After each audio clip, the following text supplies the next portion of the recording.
Well, good morning, good afternoon, good evening, or good night, whatever time it is, wherever you are at the time of your listening. Welcome back to Growthscapes Presents Contractor Truth. I am John, the Contractor Growth Guy. And let me just say this right out of the gate to remind you, or if you're just tuning in for the first time, I am not a 21-year-old tech guru working from his mom's basement renting a Lambo so I can sell you a course. No, sir, no, sir, no, sir. That is not me.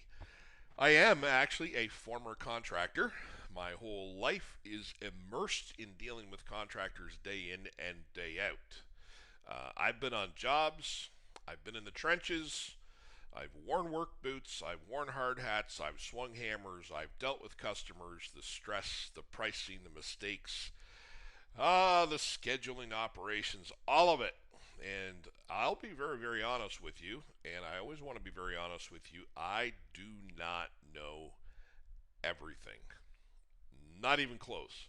In fact, the more I do this, the more I learn, the more that I realize that I'm learning every single day. And that's actually one of the reasons why I love doing this so much. Because this is real. This is real life. This is no fluff, no nonsense. We're slightly sarcastic here at times.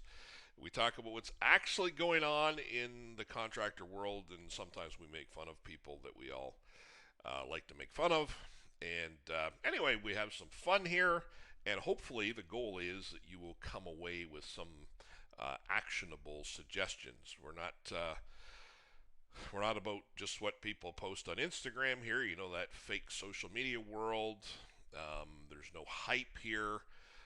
There's no gurus selling you a product for $997. No, I'm talking about real jobs, real problems, real conversations, real life. The stuff that either makes you money or quietly drains it out of your business while you're, quote, busy, unquote. Because let's be honest for a second, I think we all feel this pain, or we have at one point or another. There's a lot of contractors out there in my audience right now. You're working hard, working long days, you've got full schedules, and you're still wondering why there's no money in the bank at the end of the month, or why it's such a struggle. And on the flip side of that, your customers are sitting at home, they're scrolling, they're reading reviews, they're getting free quotes, they're trying to figure out who they can trust and who just sounds good on the surface. And this podcast sits right in the middle of those things. So we talk about sales, about marketing, about pricing, about operations, and even about mindset. All the stuff that nobody teaches you when you get into this business. Because let's face it, unless you had the privilege of a really good mentor, which are too few out there, they do exist, but there's too few of them. And if you had one, then be very, very thankful for it. But we're trying to learn together as we go here, and we're trying to do it straight. No fluff, no fake hype, no pretending everything's perfect, because we all know it's not, let's face it. Just the contractor truth. Now, I want to say something before we get into this today, and I've been wanting to say this for a while because I really, really mean this. I was actually with somebody today, and I was saying this, and it just reminded me of this talking to them. I genuinely love doing what I do. So I want to take this opportunity to thank every single one of you listening, because I do this for you, and I do this because of you, because I know how many of you are listening, I know how much time is being invested in listening to this program, and it is growing leaps and bounds. And so we're not into the millions yet. We're not even into the tens of thousands, but we're getting there.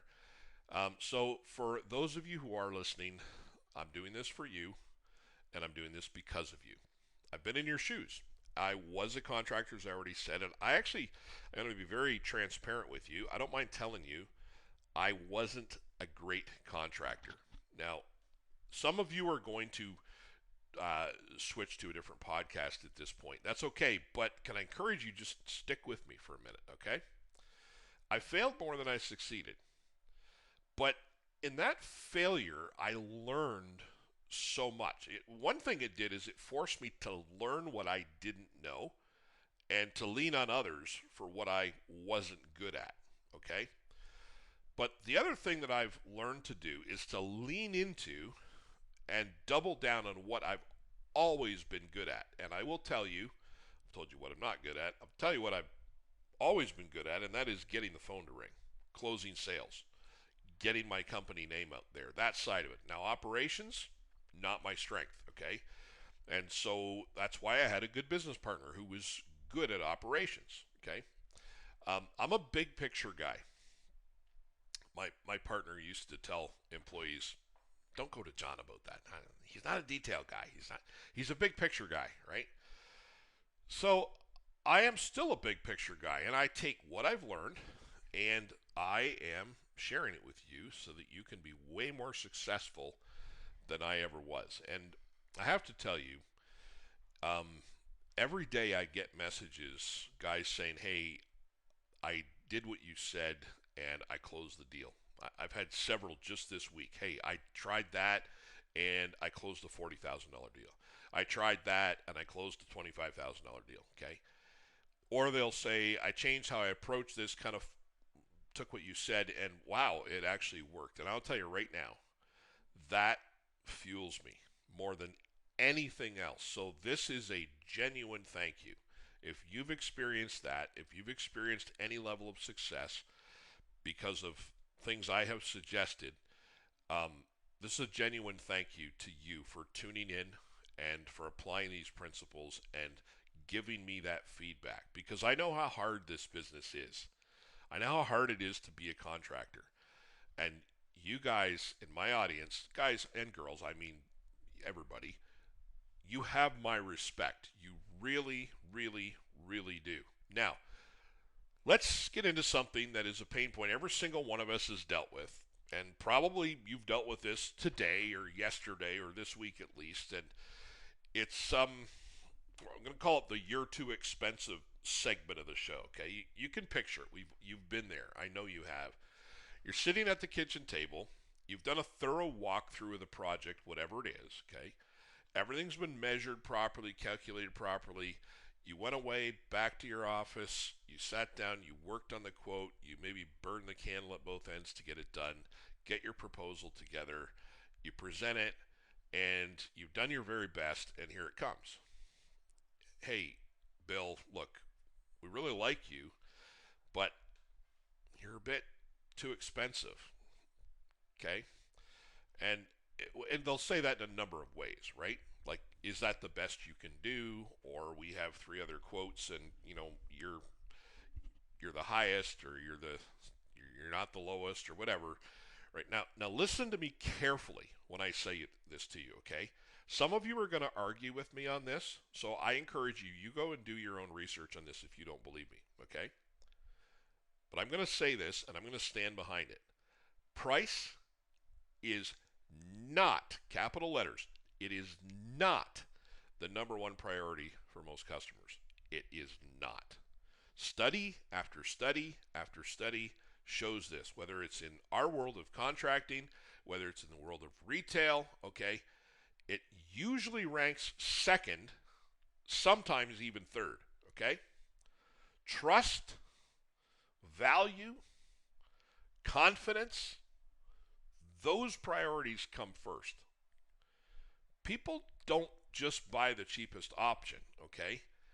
They buy who they trust to give them the best value. And I can hear some of you now go, no, you don't know my customers. You know, they're all about the best price. I just want the best price. That's all they want, right? Well, part of that's on you, okay? And we're going to talk about this now, okay? Because they might tell you they want the best price, and I want you to listen to me again very carefully. Don't believe them. Don't believe them, okay? We're going to talk in a later segment in the program about the value of good salespeople, okay? But you are in the role of a professional to guide them, to lead them. When people buy the cheapest option, they almost always regret it. And the reason they almost always regret it is because it doesn't end up being cheaper. It just ends up costing them more later. But in that moment, it feels like it's all about price. And here's the reality. Of course you're too expensive. First of all, everybody's too expensive. But you're possibly, depending on, what trade you are in and so on, but a lot of times you're competing against a guy who showed up in, a pickup truck with no logo on it, a Hotmail email address, and a handshake that somehow he makes feel legally binding. This is it. You know the guy, we call him on this show Lowball Leo. Okay?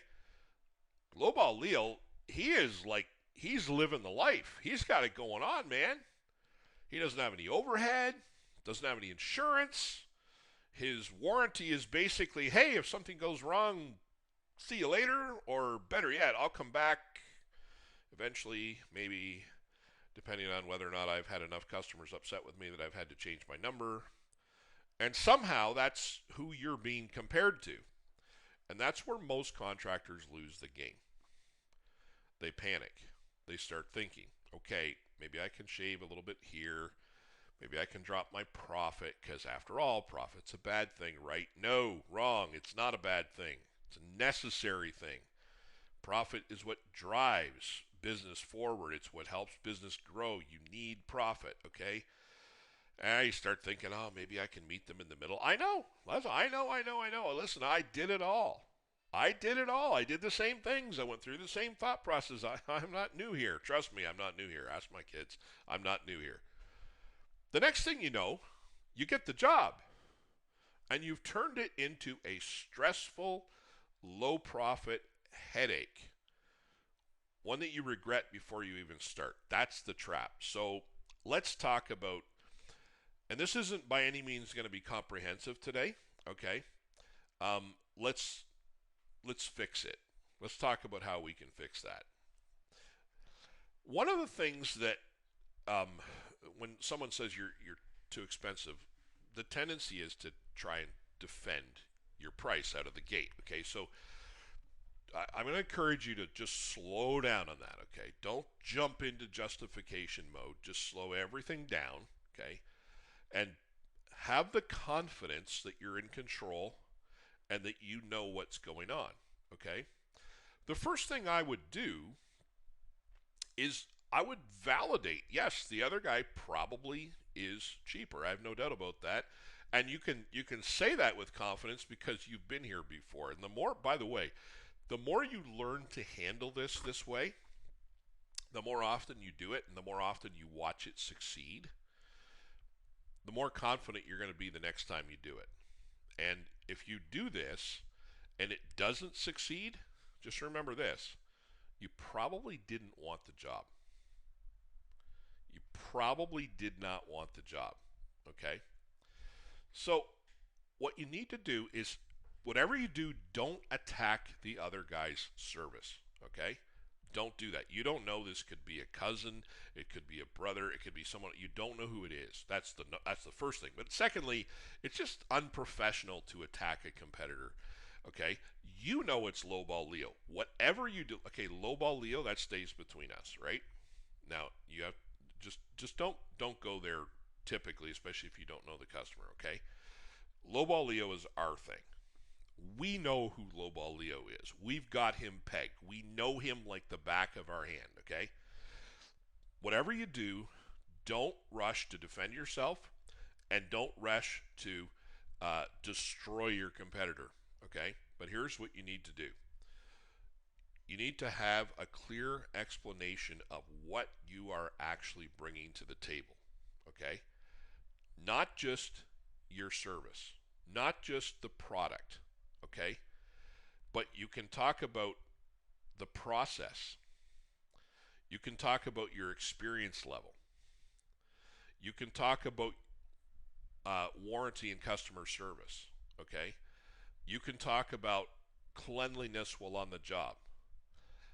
Talk about all the things that you bring to your professional service, your professional trade, your professional craftsmanship, what you bring to the table, and present that to them. Because here's what's going to happen. Leo didn't do that. Okay? And if he did, he's a liar. And you can't beat that. That's just, if he's gonna lie, he's gonna lie. There's nothing you can do about that, okay? But Leo's not going to do that. So all of a sudden, what you've done first of all is you've begun to establish yourself as the consummate professional. You know what that does? It builds trust. Okay? So you need to bring clarity to what it is that you are offering for that price. Walk them through it. Show them what you're doing differently without showing them that it's different. They'll know. Show them why it matters. Sales, if many of you didn't get into what you're doing to be salespeople, you're salespeople by default, okay? And you're not what you would think of as born salespeople. And listen, don't sell yourself short. Many of you are amazing salespeople, okay? Most of you are. If you have any work at all, if you're able to get work, you're generally good salespeople. I'm going to give you some sales training and tips in these podcasts and in my reels and in my content and so on, and certainly in my consult calls we walk through stuff like that, because I have been in sales for 35 years at this point. Actually, I can honestly tell you that when I finished high school, I went to the local community college because I didn't know what to take as far as courses were concerned, and so I knew the administrator, and I had a meeting with her. Here I am, 17 years old, and she said, "What do you want to do?" And I said, "I want to be a salesman."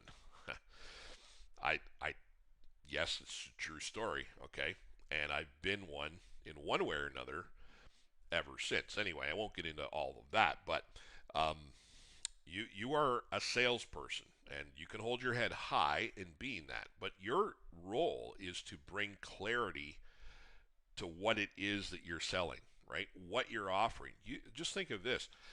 You're educating people. Most people make the wrong decision and pick Leo because they don't have enough information to pick you. I'm going to let that sink in.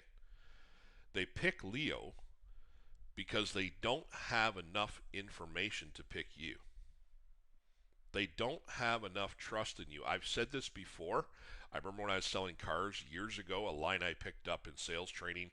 I was probably 28 years old at the time, and I never forgot it. I never forgot. I can take you to the place where I was in this sales training, and I heard this. When the value exceeds the price, the sale is made. Sell value. Sell your value. Okay, so then the conversation is going to shift not from, now it used to be, why are you so expensive? And they're going to start wondering, why is that guy so cheap? What corners is he cutting? You don't have to tell them that. They'll figure it out. And the truth is, they're onto something, because he has to cut corners, okay? He has to. And you change the conversation. Now, I want to move to something, jump off something I said. I want to talk about something slightly different, because I see this all the time. And it's this weird mindset that being a salesperson is a bad thing. Like, if you're a salesperson, you're pushy, you're manipulative, you're doing something wrong. And I think what's kind of got me fired up about this, and yes, I am fired up about it, but I've been fired up about this for a long time, because I've been a salesman for a long time, as I've just told you, is this anti-salesman mindset. My late business partner, who was my best friend, he didn't like salespeople. He had a mentality about salespeople. He also couldn't sell, and I say that respectfully. I'm not speaking ill of the dead. I hope you understand and appreciate that. He just couldn't sell, and he knew it. He didn't want to, and that's why our partnership, one reason our partnership works so well. But I learned a few things by watching his view of salespeople. He didn't understand sales. And a lot of you listening don't understand sales. And I've watched recently on some of my more popular reels on Instagram, consumers who are bashing salespeople, right? And it makes me smile. Listen, I've got broad shoulders and I'm quite secure as a salesperson. I'm obviously more than a salesperson in this, but could society function without salespeople? Like, could our economy take salespeople? Just think about this for a minute, okay? Take salespeople out of society, and I don't care where you work, could society function without salespeople? Now, the average consumer who, maybe you're a teacher, and in your world you think, yeah, sales, yes, yeah, we could live without salespeople. Or maybe you work in government, or, you've got maybe even healthcare, right? Frontline healthcare, and you think, yeah, we could live with those salespeople because you don't deal with salespeople on a regular basis. Salespeople you see are the pushy ones that show up to your house trying to get you to change your cable, right?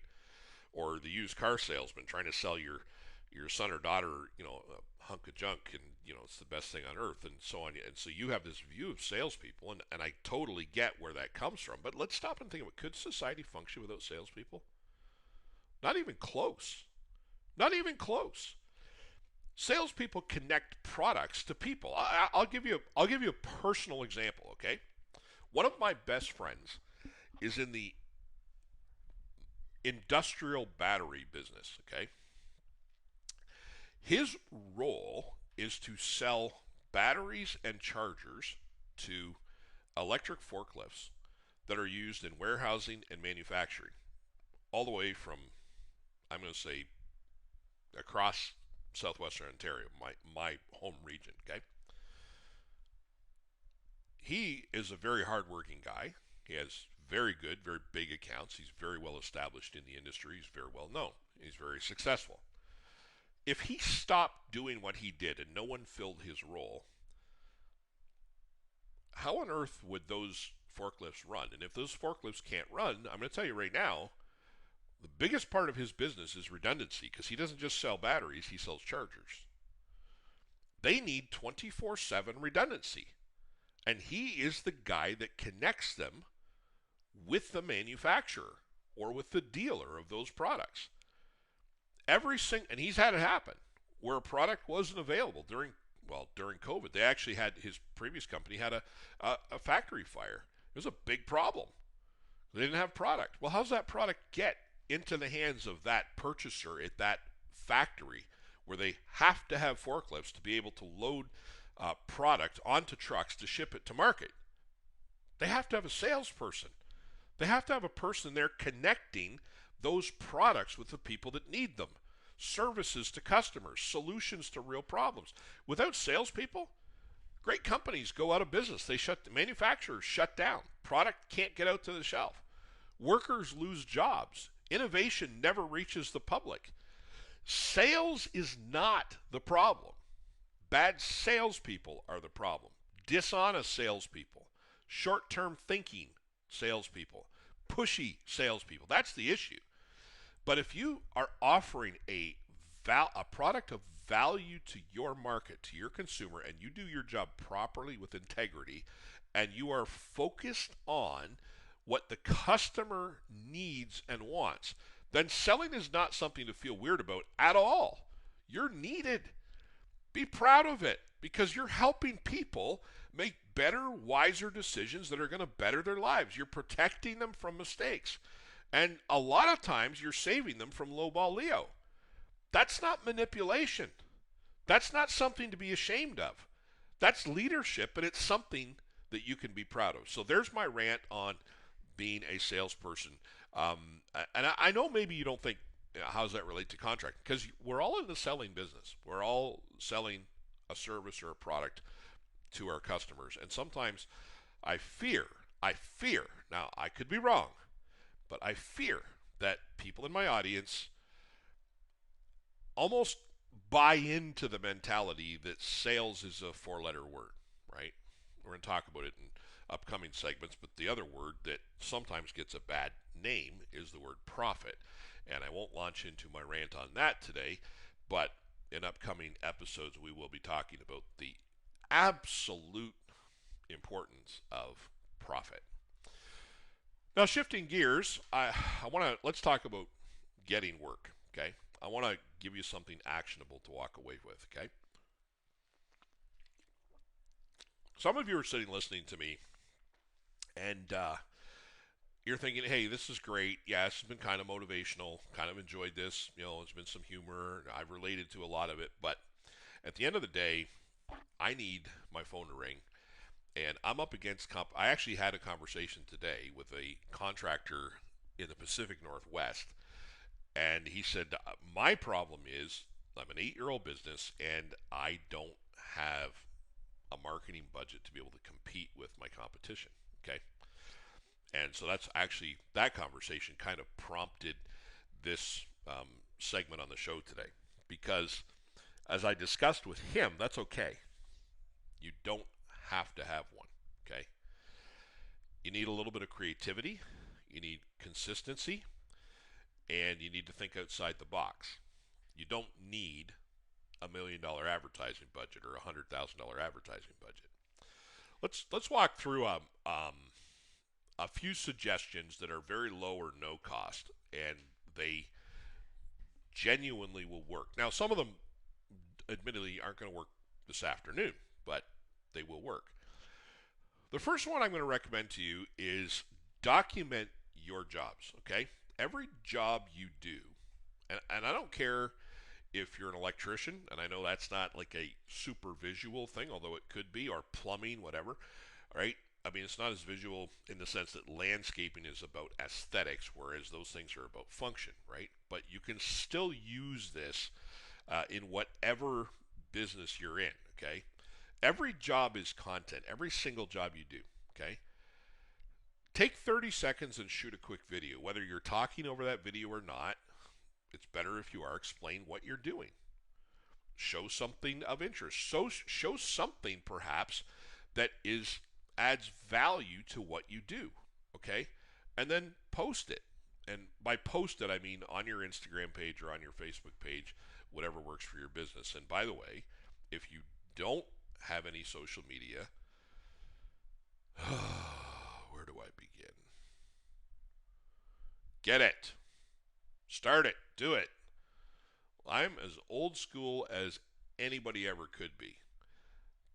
I feel another rant coming on. But if I hear another contractor say, I don't need social media, yeah, you do. It's costing you money. Listen, I in what I do, I have services I offer. This is not one of them. I have nothing to gain by telling you this, okay? Post your work on social media and do it regularly. Don't worry about perfect lighting. Don't worry about professional videos. They care that you know what you're talking about. So consistently do this, because consistency beats perfection every single time. And so when you get that call, right? Chances are they've already looked for you. But if they haven't, make sure that you send them to your social media accounts, right? So that they can go and look and see what you're about, that you know what you're talking about, that you value what you do and the detail that goes into what you do, and doing a clean job and doing a prompt job and good process and being customer friendly. All those things will come through in your social media. We have an opportunity with social media that if you're not taking advantage of it, I was going to say you're dead to me. That's not true. That's awful. But you're missing like first base.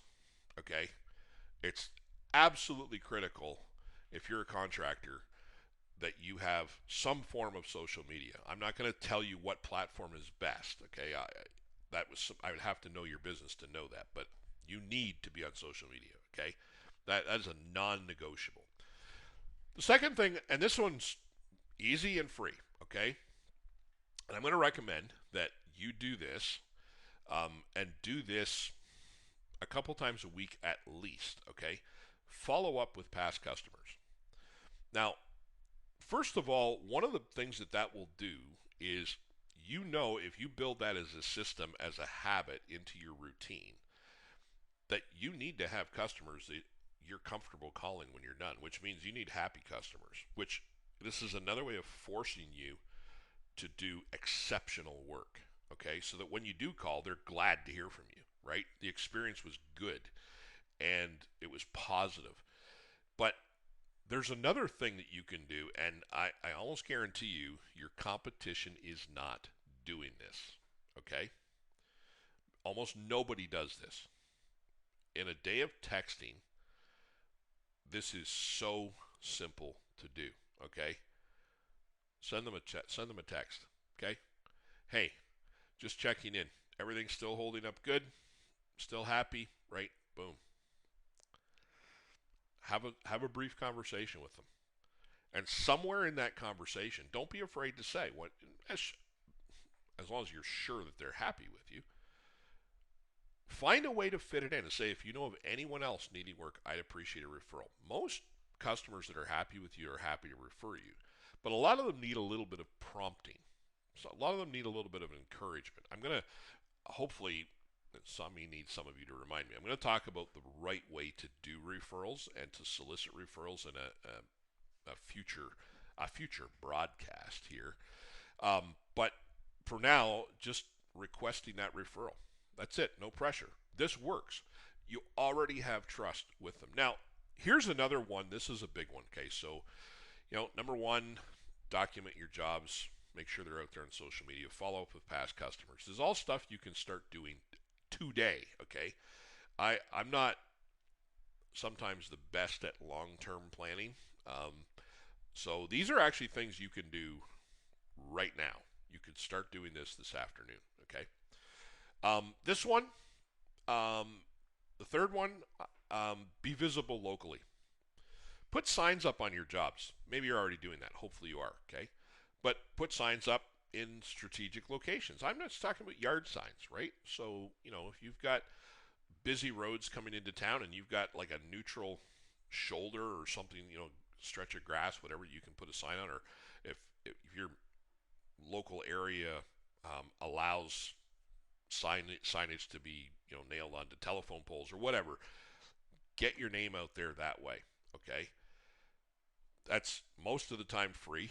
If you have to pay for it, sometimes it can be pretty expensive to put signage up, but find places where you can put signs up for free.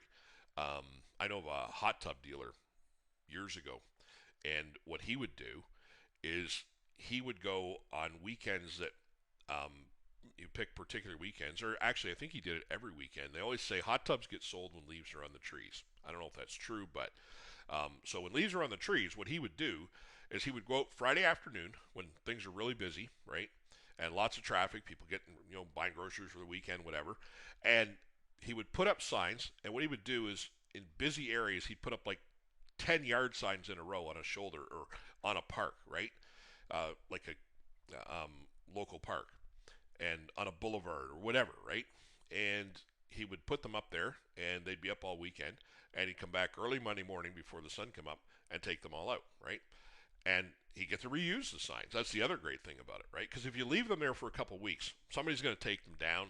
They're going to cut the grass there. The grass cutting guys are going to take them, throw them in the garbage, right? But he did that, and I'll tell you, it was a fantastic way to get his name out there. Be active in social media groups like Facebook, okay? And be there helpful, not like a salesperson answering questions. Be a helpful human being. Give real advice, right? Because over time, people will begin to recognize your name, and eventually someone says, hey, weren't you the guy helping that person the other day, right? That's modern word of mouth, and it's free. So let's bring this all together. If you're losing jobs on price, it's probably not your price. In fact, it's not your price. It's your value proposition, okay? It's the way they're comparing you to the competition, and you need to educate them, get them to compare you properly. And if you don't control that conversation, you are letting lowball Leo control it, okay? And if you're in sales and you're feeling weird about it, there are a lot of you in my audience who say, I never wanted to be a salesperson, right? And yet here you are, because who else is going to do it? You know the product, you know the service best, you're the best person to do it, you don't feel like a good salesperson. Be proud of your occupation as a salesperson. It's one of the most important roles. It's actually the oldest profession, okay? It's one of the most important roles in our entire economy. You are connecting people to things that they need to live. And that matters. And when you combine that with even basic, consistent, what someone has called guerrilla marketing, eventually your phone begins to ring consistently. You're not chasing work as much, and eventually the work starts chasing you. And that right there is what we are aiming for. So that's it. That is the Contractor Truth. Until next time, and by the way, again, hearty from the bottom of my heart, thank you for tuning in. Share this podcast with your friends, by the way. And for now, that is the Contractor Truth. Until next time, God bless.